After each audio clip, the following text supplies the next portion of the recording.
And extraordinary figures from Migration Watch UK. They've analysed Home Office budgets dealing with various different aspects of their wide range of responsibilities. And they've discovered that spending on immigration enforcement fell more than 40 million. Yes, fell more than 40 million in the past 3 years, despite soaring numbers of illegal entries to Britain. But I wonder if those things might be related. Well, Alp Mehmet is joining us right now, and he is the chairman of Migration Watch. Good morning to you, Alp. Good morning to you, ma'am. I think a lot of people will be amazed that the figures haven't gone up in terms of spending. The fact they've gone down 40 million at a time when we have seen rising illegal immigration is extraordinary. But maybe these things are related. It just we simply have not been having a decent enforcement budget for tackling this issue. That's exactly the point. In fact, the numbers and the investment that we've put into the channel and the border force has increased. But all we've done there is increase numbers so that there are more border force officials available to help those who are attempting to cross the channel to actually make it. And that, I'm afraid, is where we've got things rather skewed. What we need is proper enforcement of the law. And it's not just the numbers that have gone up exponentially crossing the channel.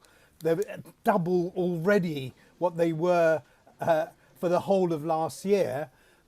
But it's the fact that having arrived, we do very little about it. Those who are here illegally are not being identified. They're not being picked up. They're not being returned. Yeah. This just simply acts as a pull factor, and that is where the problem lies.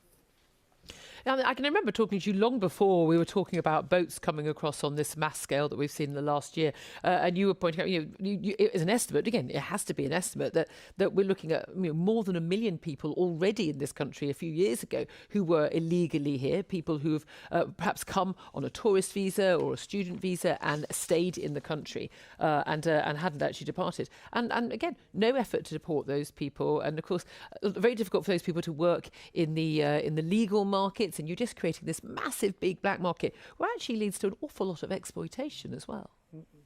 Absolutely right. Yes. When we were saying that there was anything up to 1.2, 1.3 million people here illegally, everyone said, no, you're scaremongering, you're exaggerating. Well, frankly, it's probably a considerable amount more now than it was 5 years ago. And this is where we simply can't continue to take our eye off the ball, frankly. Sorry to use a cliche, but that's all that's happening. The government seems to be more interested about grabbing headlines, about sending skis across the channel. Jet skis, yeah.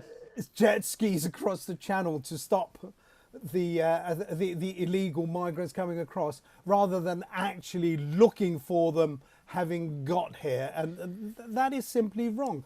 Meanwhile, the Labour Party, frankly, when I heard Mr. Thomas Symonds' speech yesterday, I thought, blimey, this is actually Mr. Bean challenging Inspector Clouseau. The government is making a total mess of it, and there's absolutely no proposals from the Labour Party. In fact, they're ignoring it, and what they've suggested will probably increase numbers. Indeed. Thank you very much indeed, Alp Mehmet, there, Chair of Migration Watch.